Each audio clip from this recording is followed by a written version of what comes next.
English Bible NIV 영어성경 2.Kings 4.6. 열왕기하 2.Kings4. 1. The wife of a man from the company of the prophets cried out to Elisha, "Your servant my husband is dead, and you know that he revered the Lord. But now his creditor is coming to take my 2 boys as his slaves." 2. Elisha replied to her, "How can I help you? Tell me, what do you have in your house?" "Your servant has nothing there at all," she said, "except a little oil." 3. Elisha said, "Go around and ask all your neighbors for empty jars. Don't ask for just a few." 4. Then go inside and shut the door behind you and your sons. Pour oil into all the jars, and as each is filled, put it to one side. 5. She left him and afterward shut the door behind her and her sons. They brought the jars to her and she kept pouring. 6. When all the jars were full, she said to her son, "Bring me another one." But he replied, "There is not a jar left." Then the oil stopped flowing. 7. She went and told the man of God, and he said, "Go, sell the oil and pay your debts. You and your sons can live on what is left." 8. One day Elisha went to Shunem. And a well-to-do woman was there, who urged him to stay for a meal. So whenever he came by, he stopped there to eat. 9. She said to her husband, "I know that this man who often comes our way is a holy man of God." 10. Let's make a small room on the roof and put in it a bed and a table, a chair and a lamp for him. Then he can stay there whenever he comes to us. 11. One day when Elisha came, he went up to his room and lay down there. 12. He said to his servant Gehazi, "Call the Shunammite." So he called her, and she stood before him. 13. Elisha said to him, "Tell her, you have gone to all this trouble for us.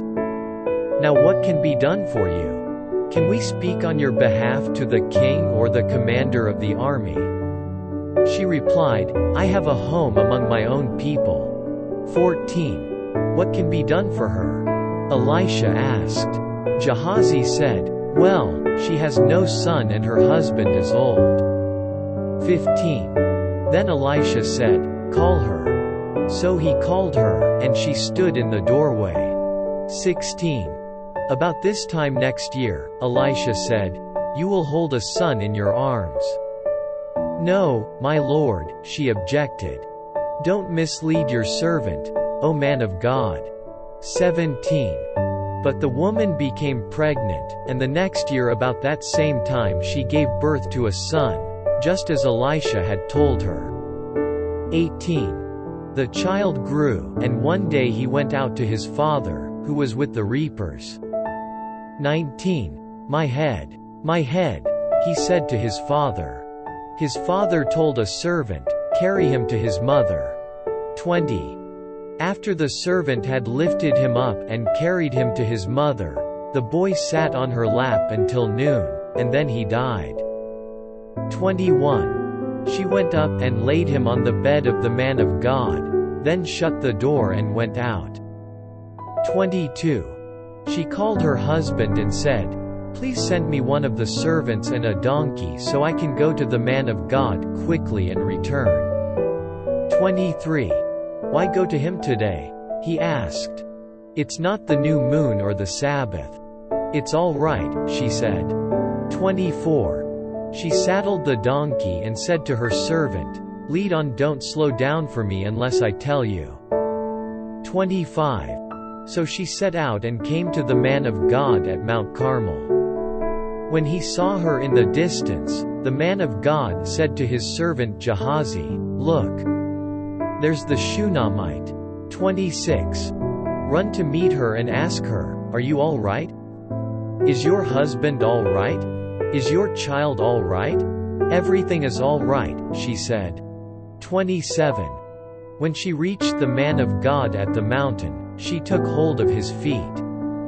Gehazi came over to push her away, but the man of God said, "Leave her alone. She is in bitter distress, but the Lord has hidden it from me and has not told me why." 28. "Did I ask you for a son, my lord?" she said. "Didn't I tell you, don't raise my hopes?" 29. Elisha said to Gehazi, "Tuck your cloak into your belt, take my staff in your hand and run. If you meet anyone, do not greet him, and if anyone greets you, do not answer. Lay my staff on the boy's face." 30. But the child's mother said, "As surely as the Lord lives and as you live, I will not leave you." So he got up and followed her. 31. Gehazi went on ahead and laid the staff on the boy's face, but there was no sound or response. So Gehazi went back to meet Elisha and told him, "The boy has not awakened." 32. When Elisha reached the house, there was the boy lying dead on his couch. 33. He went in, shut the door on the two of them and prayed to the Lord. 34. Then he got on the bed and lay upon the boy, mouth to mouth, eyes to eyes, hands to hands. As he stretched himself out upon him, the boy's body grew warm. 35. Elisha turned away and walked back and forth in the room and then got on the bed and stretched out upon him once more. The boy sneezed 7 times and opened his eyes. 36. Elisha summoned Gehazi and said, "Call the Shunammite." And he did. When she came, he said, "Take your son." 37. She came in, fell at his feet and bowed to the ground. Then she took her son and went out. 38. Elisha returned to Gilgal and there was a famine in that region. While the company of the prophets was meeting with him, he said to his servant, "Put on the large pot and cook some stew for these men." 39. One of them went out into the fields to gather herbs and found a wild vine. He gathered some of its gourds and filled the fold of his cloak. When he returned, he cut them up into the pot of stew, though no one knew what they were. 40. The stew was poured out for the men, but as they began to eat it, they cried out, "O man of God, there is death in the pot." And they could not eat it. 41. Elisha said, "Get some flour." He put it into the pot and said, "Serve it to the people to eat." And there was nothing harmful in the pot. 42. A man came from Baal-Shalisha, bringing the man of God 20 loaves of barley bread baked from the first ripe grain, along with some heads of new grain. "Give it to the people to eat," Elisha said. 43. "How can I set this before 100 men?" his servant asked. But Elisha answered, "Give it to the people to eat. For this is what the Lord says, they will eat and have some left over." 44. Then he set it before them, and they ate and had some left over, according to the word of the Lord. 2.Kings 5:1. Now Naaman was commander of the army of the king of Aram. He was a great man in the sight of his master and highly regarded, because through him the Lord had given victory to Aram. He was a valiant soldier, but he had leprosy. 2.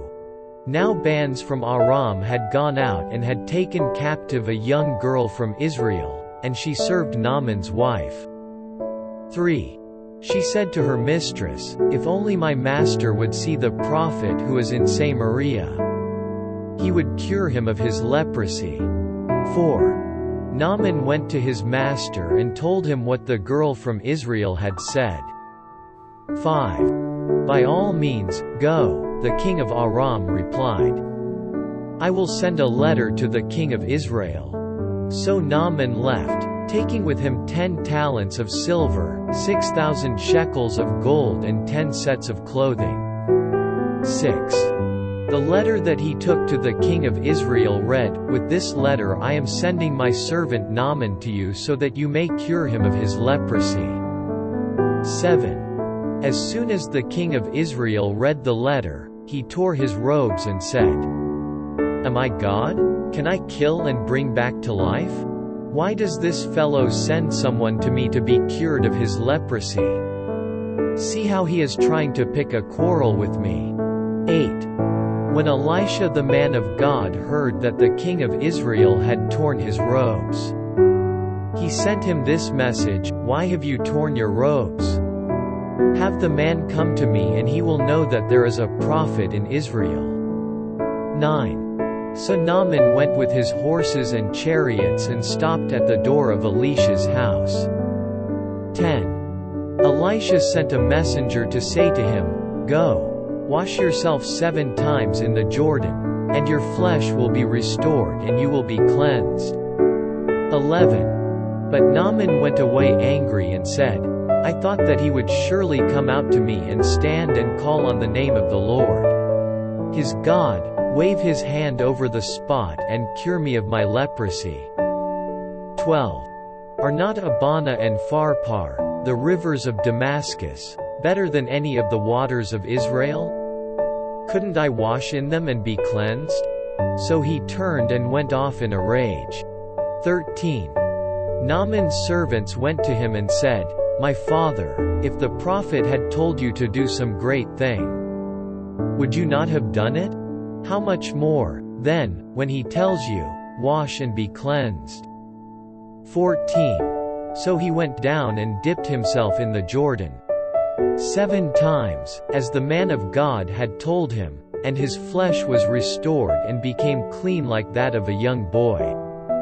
15. Then Naaman and all his attendants went back to the man of God. He stood before him and said, "Now I know that there is no God in all the world except in Israel. Please accept now a gift from your servant." 16. The prophet answered, "As surely as the Lord lives, whom I serve, I will not accept a thing." And even though Naaman urged him, he refused. 17. "If you will not," said Naaman, "please let me, your servant, be given as much earth as a pair of mules can carry, for your servant will never again make burnt offerings and sacrifices to any other god but the Lord." 18. "But may the Lord forgive your servant for this one thing when my master enters the temple of Rimmon to bow down. And he is leaning on my arm and I bow there also. When I bow down in the temple of Rimmon, may the Lord forgive your servant for this." 19. "Go in peace," Elisha said, after Naaman had traveled some distance. 20. Gehazi, the servant of Elisha the man of God, said to himself, "My master was too easy on Naaman, this Aramean, by not accepting from him what he brought. As surely as the Lord lives, I will run after him and get something from him." 21. So Gehazi hurried after Naaman. When Naaman saw him running toward him, he got down from the chariot to meet him. "Is everything all right?" he asked. 22. "Everything is all right," Gehazi answered. "My master sent me to say, 2 young men from the company of the prophets have just come to me from the hill country of Ephraim. Please give them a talent of silver and 2 sets of clothing." 23. "By all means, take 2 talents, said Naaman. He urged Gehazi to accept them, and then tied up the 2 talents of silver in 2 bags, with 2 sets of clothing. He gave them to 2 of his servants, and they carried them ahead of Gehazi. 24. When Gehazi came to the hill, he took the things from the servants and put them away in the house. He sent the men away and they left. 25. Then he went in and stood before his master Elisha. "Where have you been, Gehazi?" Elisha asked. "Your servant didn't go anywhere," Gehazi answered. 26. But Elisha said to him, Was not my spirit with you when the man got down from his chariot to meet you? Is this the time to take money, or to accept clothes, olive groves, vineyards, flocks, herds, or menservants and maidservants? 27. Naaman's leprosy will cling to you and to your descendants forever. Then Gehazi went from Elisha's presence and he was leprous, as white as snow. 2.Kings 6:1. The company of the prophets said to Elisha, "Look, the place where we meet with you is too small for us. 2. Let us go to the Jordan, where each of us can get a pole, and let us build a place there for us to live." And he said, "Go." 3. Then one of them said, "Won't you please come with your servants?" "I will," Elisha replied. 4. And he went with them. They went to the Jordan and began to cut down trees. 5. As one of them was cutting down a tree, the iron axe head fell into the water. "Oh, my lord," he cried out, "it was borrowed." 6. The man of God asked, "Where did it fall?" When he showed him the place, Elisha cut a stick and threw it there, and made the iron float. 7. "Lift it out," he said. Then the man reached out his hand and took it. 8. Now the king of Aram was at war with Israel. After conferring with his officers, he said, "I will set up my camp in such and such a place." 9. The man of God sent word to the king of Israel, "Beware of passing that place, because the Arameans are going down there." 10. So the king of Israel checked on the place indicated by the man of God. Time and again Elisha warned the king, so that he was on his guard in such places. 11. This enraged the king of Aram. He summoned his officers and demanded of them, "Will you not tell me which of us is on the side of the king of Israel?" 12. "None of us, my lord the king," said one of his officers, "but Elisha, the prophet who is in Israel, tells the king of Israel the very words you speak in your bedroom." 13. "Go, find out where he is," the king ordered, "so I can send men and capture him." The report came back, "He is in Dothan." 14. Then he sent horses and chariots and a strong force there. They went by night and surrounded the city.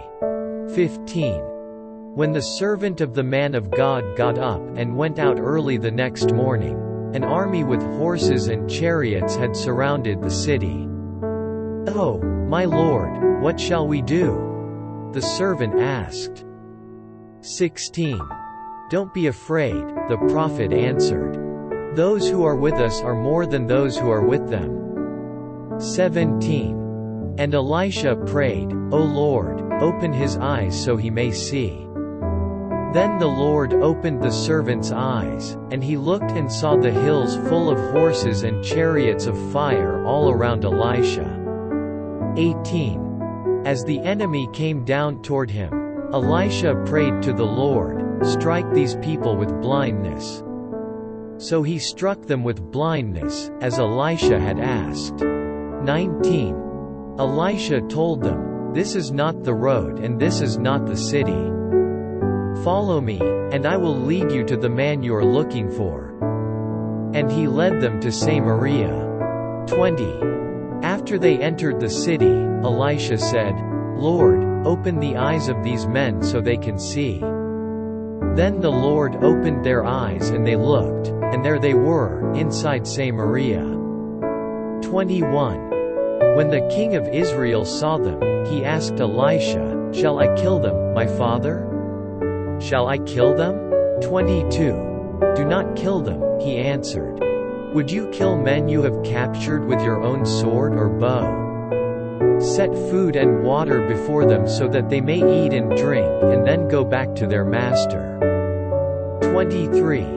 So he prepared a great feast for them, and after they had finished eating and drinking, he sent them away, and they returned to their master. So the bands from Aram stopped raiding Israel's territory. 24. Sometime later, Ben-Hadad king of Aram mobilized his entire army and marched up and laid siege to Samaria. 25. There was a great famine in the city. The siege lasted so long that a donkey head sold for 80 shekels of silver, and a quarter of a cab of seed pods for 5 shekels. 26. As the king of Israel was passing by on the wall, a woman cried to him, "Help me, my lord the king." 27. The king replied, "If the Lord does not help you, where can I get help for you? From the threshing floor? From the winepress?" 28. Then he asked her, "What's the matter?" She answered, "This woman said to me, 'Give up your son so we may eat him today, and tomorrow we'll eat my son.' 29. So we cooked my son and ate him. The next day I said to her, 'Give up your son so we may eat him,' but she had hidden him." 30. When the king heard the woman's words, he tore his robes. As he went along the wall, the people looked, and there, underneath, he had sackcloth on his body. 31. He said, "May God deal with me, be it ever so severely, if the head of Elisha son of Shaphat remains on his shoulders today." 32. Now Elisha was sitting in his house, and the elders were sitting with him. The king sent a messenger ahead, but before he arrived, Elisha said to the elders, "Don't you see how this murderer is sending someone to cut off my head? Look, when the messenger comes, shut the door and hold it shut against him. Is not the sound of his master's footsteps behind him?" 33. While he was still talking to them, the messenger came down to him. And the king said, "This disaster is from the Lord. Why should I wait for the Lord any longer?"